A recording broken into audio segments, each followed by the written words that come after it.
Hindi pa rin ba kayo makapili kung anong klaseng phone ang bibilhin nyo ngayong holiday season? Whether entry-level, mid-range, or even a flagship device? Well, huwag kayong mag-alala kasi ang pakay po ng video na to ay matulungan kayong mag-decide kung alin nga ba sa mga klaseng phones na yan ang mas nararapat para sa inyo. Now, take note, kahit na nakapag-decide na kayo, may matututunan pa rin po kayo sa video na to at baka naman magbago pa yung isip nyo na instead of buying a flagship device, mas nababagay pala sa inyo yung isang mid-range na device lang. So stick around till the end of the video para makapag-decide talaga kayo kung alin nga bang klaseng phone ang mas nababagay para sa inyo. At ang pangako ko sa inyo, sisimplihan lang po natin lahat para lahat po ng manunood maiintindihan ang mga sinasabi ko.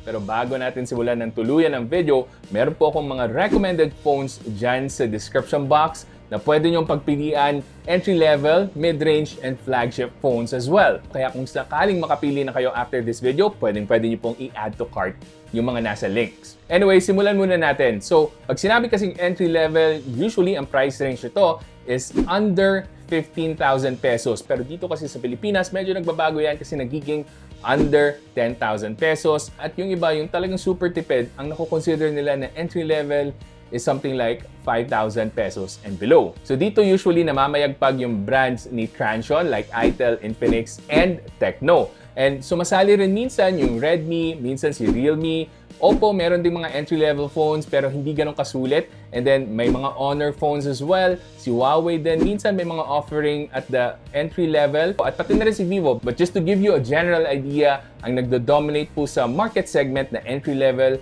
ay si Transsion talaga with the Infinix, Itel, and Tecno triumvirate.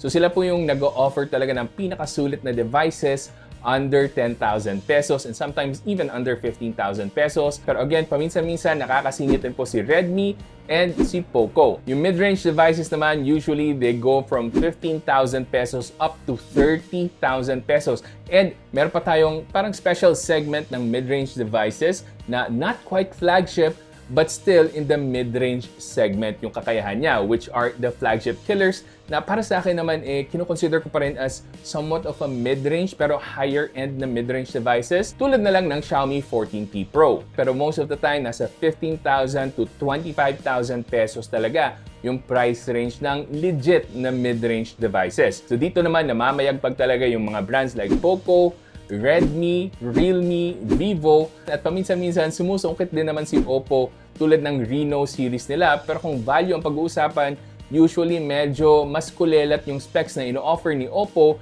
at the mid-range segment. And then pag-usapang flagship naman, ito talaga yung top of the line ng isang brand na talagang premium yung presyo. So aasahan nyo yung presyo nito is 40,000 pesos upwards. Ito yung pinaka-premium offering ng mga brands para sa mga consumers. At ngayong may idea na tayo sa mga pricing ng mga devices na to, let's start with the build and design and quality. Na pagdating sa entry-level phones, asahan nyo po yung build nito is mostly plastic. Plastic back, plastic yung frame, and then wala po gaanong magandang protection para sa glass panel natin sa harap. Pero lately, if you watch my recent videos ng mga Transsion phones na entry-level, yung iba sa kanila has Corning Gorilla Glass protection na. And usually, hindi rin natin inaasahan na may IP rating yung mga phones under 10,000 pesos. Pero again, recent development shows you na meron na tayong IP rating para sa entry-level devices, usually IP64. So that's a really good development para sa mga entry-level devices. Pero yun nga, asahan nyo po talaga dahil entry-level, mas mura siya.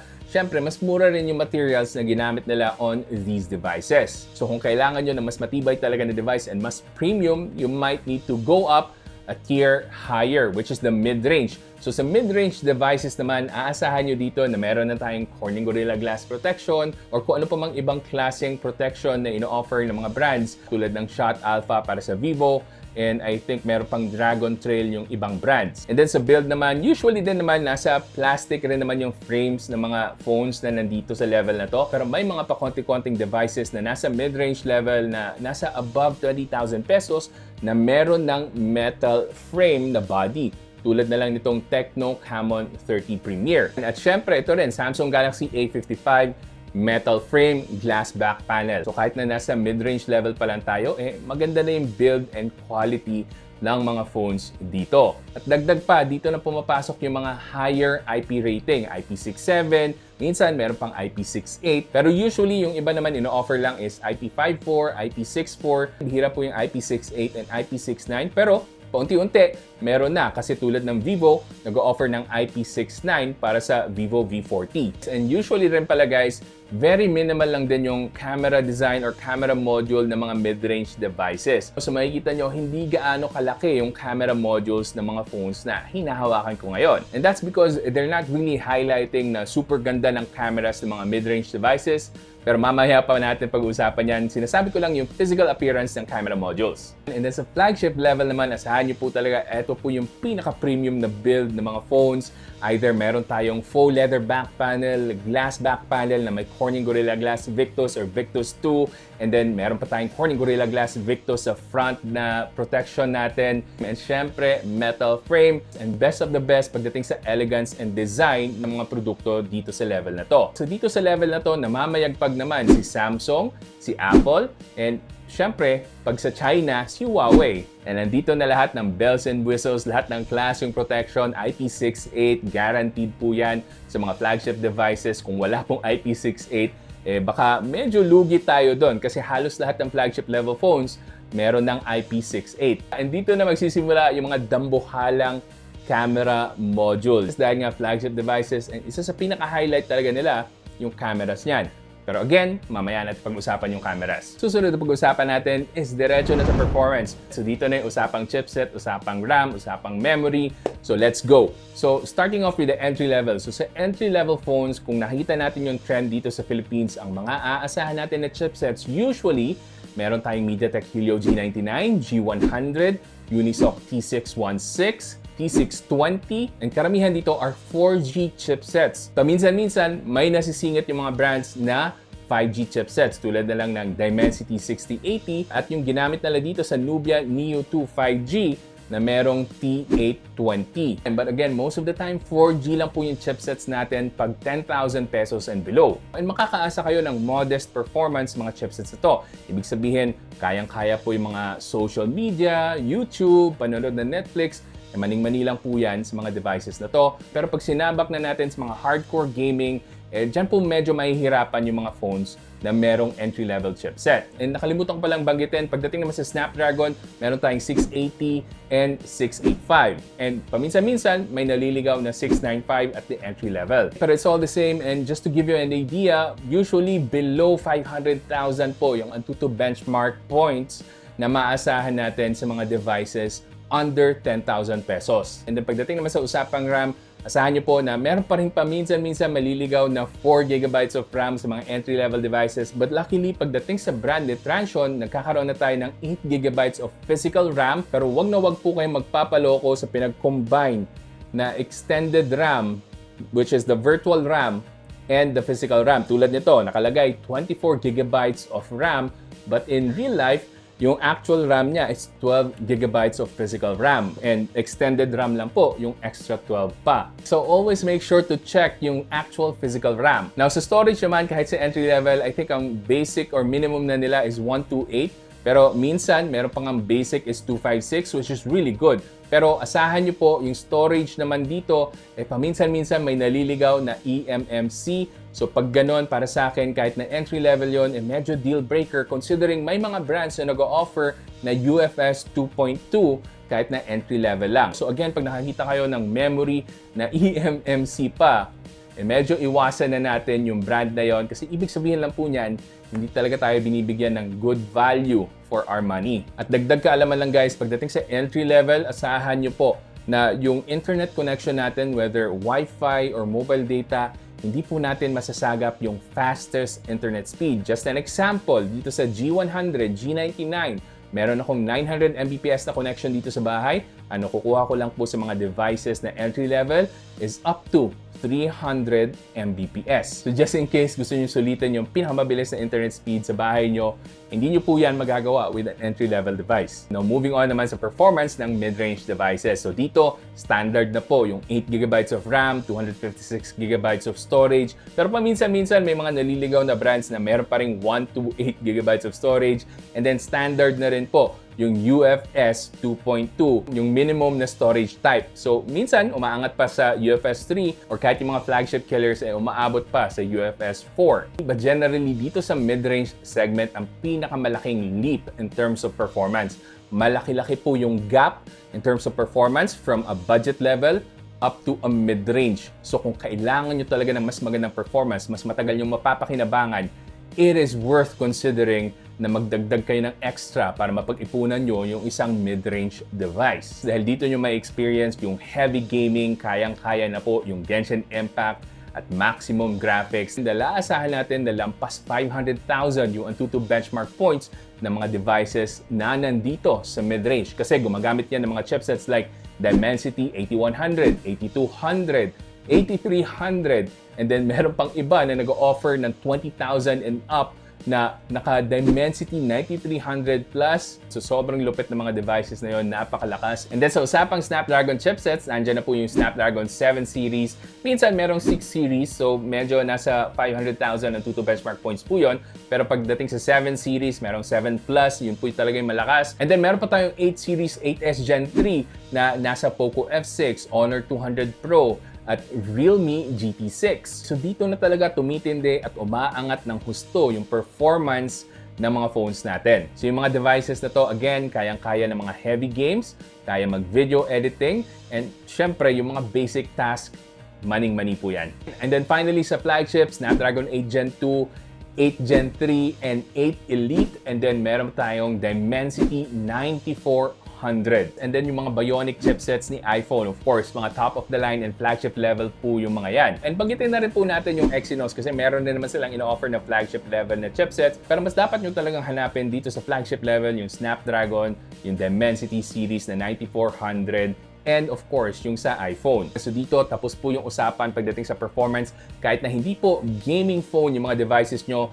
maning-mani lang po yung mga high-end games. 60 FPS, almost guaranteed po yan. Depende na lang po sa cooling system ng device and whether they throttle the performance or not kasi para hindi uminit gaano yung chipset. But again, generally, lahat po ng games na ibato nyo sa mga chipsets at the flagship level, wala pong problema. At para lang magkaroon kayo ng idea, yung Antutu benchmark points na makukuha natin dito is at least the minimum 1.5 million Antutu benchmark points up to possible 3 million Antutu benchmark points sa Dimensity 9400 and Snapdragon 8 Elite. So imagine nyo guys, yung entry level, dito lang, under 500 Antutu benchmark points. And then pagdating sa flagship, andito po yan, up to 3 million Antutu benchmark points. Ang laki ng gap nila pagdating sa performance. Ito naman sa display, medyo mabilis lang. So usually sa entry level, IPS LCD and meron pa nga paminsan-minsan TFT na display and then meron pang ibang nag-o-offer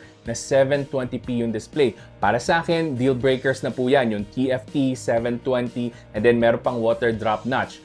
Huwag nyo pong tangkilikin yung mga ganong produkto kasi meron na mga transient phones na nag-o-offer ng 120Hz refresh rate and AMOLED display under 10,000 pesos. At syempre, Full HD resolution.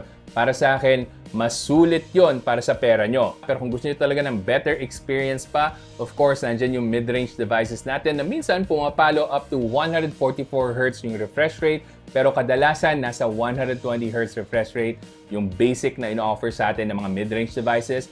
And it's either AMOLED or OLED. And kung may mahanap pa kayo na mid-range na IPS LCD pa rin ang ino-offer, hindi na po sulit yung mga devices na yon. And syempre, para masabi ng brands na may improvements pa rin pagdating sa displays ng flagships, sasabihin nila na may Super AMOLED kami or Dynamic AMOLED.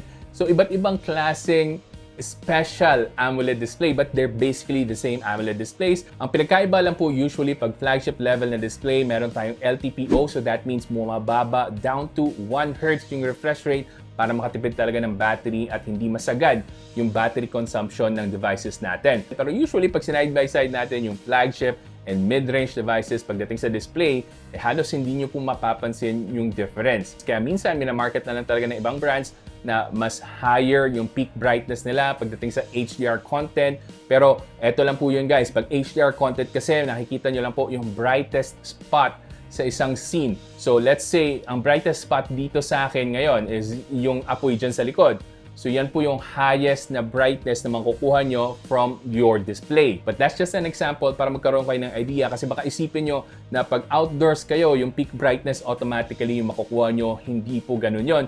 Yung typical brightness pa rin dapat ang tingnan nyo kung sakaling pipili kayo ng display na gagamitin nyo outdoors. Pero yun nga guys, pagdating sa display ng flagship and the mid-range, wala na kayo halos gaano makikita na difference between those two devices. So ito naman, isa to sa mga main considerations ng mga bumibili ng phones, yung camera. So pag sinabing entry level, wag po tayong umasa na maganda yung quality ng camera nito. It's decent at best and magulat na lang kayo kung meron talagang good quality na entry level cameras. So may mga kukontra sa akin, sasabihin nyo sa akin na ay maganda naman po yung camera ng entry level phone na to.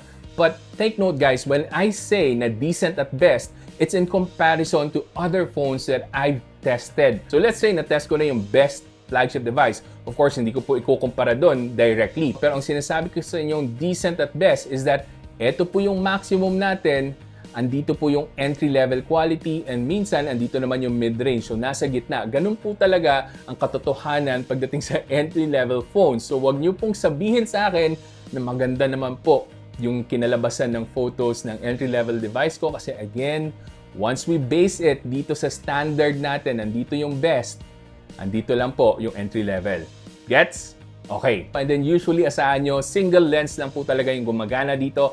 Minsan nilalagyan nila ng mga palabok like a macro lens or a depth sensor, but those are pretty much useless kasi hindi naman po maganda yung quality ng mga lenses na yon. And asahan nyo po, wala pong ultra-wide pagdating sa entry-level devices. Maswerte na lang kung may makita kayong ultra-wide, pero usually pag nilagyan naman nila ng ultra-wide, it's also not good. And sa video quality, kadalasan ino-offer dyan is 1080p maximum resolution without any stabilization. And kung may stabilization man, usually nakikita nyo yan sa Transsion brands at 1080p 30fps. And kung i-offer nila yung 2K resolution, maalog po yan. Wala pong EIS. So asahan nyo po yan na wala tayong image stabilization pagdating sa entry-level devices at kung meron man is just EIS at best. Sa mid-range segment naman, magugulat kayo kasi unti-unti na nagkakaroon ng 4K 60fps sa price range under 30,000 pesos. And that's a really good development. Pero usually, mga selfie cameras na ino-offer dito, meron lang 1080p na resolution. Pero pa konti-konti sa upper mid-range level, meron na tayong mga 4K 30 and minsan may 4K 60fps pa. And to be honest with you guys, gumaganda na po talaga yung quality ng mga photos on mid-range devices. So dito po natin masasabi na medyo kabahan na ng konti lang naman yung mga flagship devices ng ibang brands. But still, noticeable pa rin naman yung difference ng isang mid-range device pagdating sa photo quality versus an actual flagship device. Kasi pagdating sa actual flagship device, dito na talaga yung all-in na image processing. So, andito na po yung 4K 60fps, minsan 8K resolution pa, and then minsan meron pang 4K 120fps, sagad kung sagad. And ito po yung pinakakulang sa mid-range device na meron sa flagship, yung optical zoom. So usually, pag mga flagship devices, meron na tayong 5 times optical zoom. So kung meron kayong flagship device na meron lang 2 times optical zoom, medyo lugi po kayo doon. Kasi dapat at least 5 times optical zoom and yung selfie camera 4K 60fps na rin dapat yung quality. So kung camera talaga ang pinakahabol nyo sa isang device, you'll be better off with a flagship device. Kaysa naman mag-settle kayo sa isang mid-range device na panigurado mabibiting kayo kung camera ang pinaka-main use case scenario nyo. Now, bago natin ituloy yung diskusyon, kung na-enjoy nyo so far yung video natin at nakakatulong itong mga impormasyon na binabahagi ko sa inyo, ano lang ba yung mag-subscribe kayo dito sa channel, i-like nyo na rin po itong video at mag-comment na rin po kayo, ipaalam nyo kung ano yung mga natutunan nyo or kung ano pa yung mga gusto nyo matutunan dito sa Pinoy Techdad at tulungan nyo akong maabot yung 300,000 subscribers by the end of the year. Now, back to our discussion, usapang battery na tayo. Ito naman yung mga asahan natin sa entry level. Sa entry level, nag-offer na rin sila ng 5,000 mAh na battery capacity pero may mga pangilan-gilan na yung charging speed is up to 18 watts lang. Pero mabuti na rin at merong iba pang brands na nag-offer ng 18 watts and yung Tecno 6 merong 70 watts na fast charging and 6,000 mAh na battery. So it's nice to see na nagtitrickle down yung fast charging sa entry-level devices natin. This gives me a lot of hope na may experience natin yung mas mabilis na charging speed at the entry level. And karamihan naman ng battery life ng modern phones right now, kahit entry level, mid-range, or flagship, asahan nyo po, it will last for a full day. Wala naman ako napansin na device na kakaiba that stands out na talagang mabilis mag-drain ng battery aside from the Pixel phones, Pixel 6, Pixel 7, Pixel 8. The rest of the phones na na-try ko have really decent batteries that will surely last you for a full day. Siyempre, asahan rin natin sa entry-level phones, wala tayong wireless charging, but that's okay. Pero ang magandang development dito, yung mga transient devices nag-offer na at the entry level ng bypass charging. And speaking of bypass charging, this is something that should be adapted kahit na at the mid-range and the flagship level, but mostly mga transient phones pa lang yung nag-offer talaga ng bypass charging out of the box. And then yung battery capacity naman is still at 5,000 mAh. Although asahan nyo po, natataas na po yung mga battery capacity natin at the mid-range level dahil sa silicon carbon development na ginagamit na po ng ibang brands like Honor, ng Vivo, and I think Redmi is also using it para sa bago nilang Redmi Note 14. So makakakita na kayo ng 6,000 mAh or even higher in the coming years. And then pagdating sa fast charging sa mid-range segment, medyo malungkot kayo kung hindi pa aabot ng 50 watts yung fast charging nyo. Kung makakita kayo ng 33 watts at the mid-range segment, nako, medyo maiyak na po kayo doon. And then syempre sa flagship level, ganun pa rin, 5,000 mAh, but again, asahan natin, tataas pa po yan in the coming years dahil sa silicon carbon, lalagay rin po nila yung technology na yan para sa mga upcoming flagship devices. And then sa charging speed, medyo bumaba yung charging speed ng mga phones natin, no? Kasi I was envisioning na aabot na tayo up to 200 na fast charging, pero apparently medyo kumalma sila sa charging speed kahit sa flagship devices. So usahan nyo po, nasa 90 watts to 120 watts yung fast charging ng mga flagship devices natin, except if you're an iPhone or a Samsung S series. Kasi yung mga phones na yan, ino-offer pa rin is nasa 45 to 50 watts pa lang. So mabagal po yung mga charging ng flagship phones from the USA and South Korea. And syempre sa segment na to, dito na natin maasahan na meron tayong wireless charging. So if you use wireless charging, swak po sa inyo yung flagship devices. Next is usapang software naman. Of course, dito sa entry level, dahil nga medyo mahina yung chipsets, huwag niyo po asahan na super fast or super smooth yung operation ng operating system natin. So paminsan-minsan, baka ma-experience nyo na may konting lag kahit na Facebook lang yung binabrowse nyo or pag-open nyo ng ibang apps.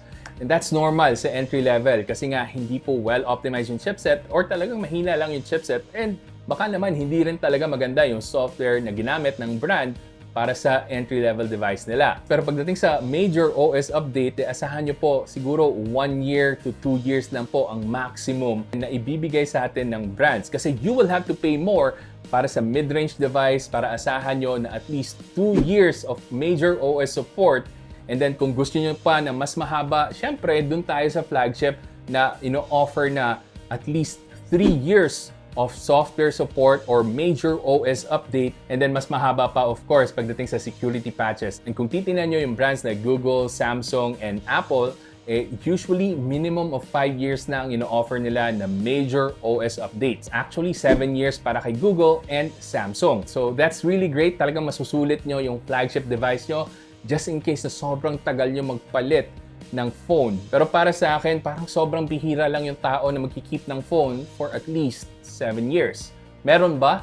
Let me know in the comments kung 7 years mo nang ginagamit yung phone mo right now. And then finally guys, of course, yung mga special features or additional features ng mga devices. Pagdating sa entry level, of course, basic lang to na phone. Wala tayong masyadong aasahan dito na special features. Pero maganda, ino-offer na ng Transsion yung mga AI features para sa mga entry level devices nila. So meron tayong AI assistant and minsan meron pa tayong AI eraser. So that's really good para ma-experience ng mga kababayan natin na medyo limited yung budget. Sa entry level, ganun rin po, may mga AI assistants as well. And lalo naman sa flagship level kasi nandun po talaga binubuhos yung mga AI features natin.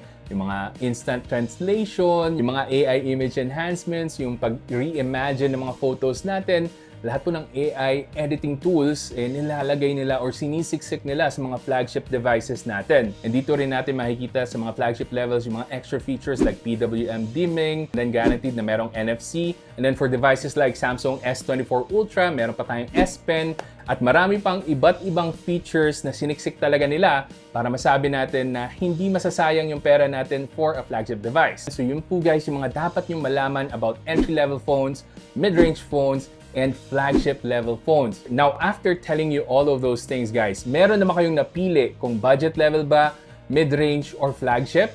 Let me know in the comment section, at kung nagbago yung isip nyo, ano na yung pipiliin nyo. Let's say, you went from flagship and then nag-decide na kayo ngayon, ay parang mas okay pala sa akin yung mid-range device. Now, at the end of the day, kayo lang po makakapagsabi kung ano yung mas nababagay sa'yo, depende sa paggamit nyo ng device. Kasi ganito lang yan guys, no? Kunyari, re-regaluhan nyo yung parents nyo ng isang flagship phone.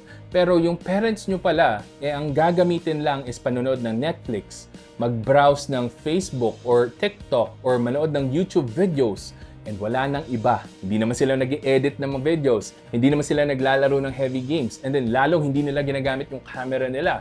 So, baka naman, sapat na yung budget or entry-level na device na merong AMOLED na display. Kasi that's our reality right now. Meron na tayong magandang display at the lower level price range. So that is why very important po that you stay updated sa mga improvements natin sa technology dito sa Pilipinas. And para mas ma-update kayo palagi, make sure to subscribe dito sa channel natin. At paalala guys, yung mga recommended devices ko, nandyan na po sa link sa description box para hindi na kayo mahirapang pumili pa. Kiklik nyo lang at titingnan nyo kung ano yung mas nababagay sa preference nyo. At kung gusto mo pang matuto tungkol sa mga phones, may mga ilalagay po akong links dyan.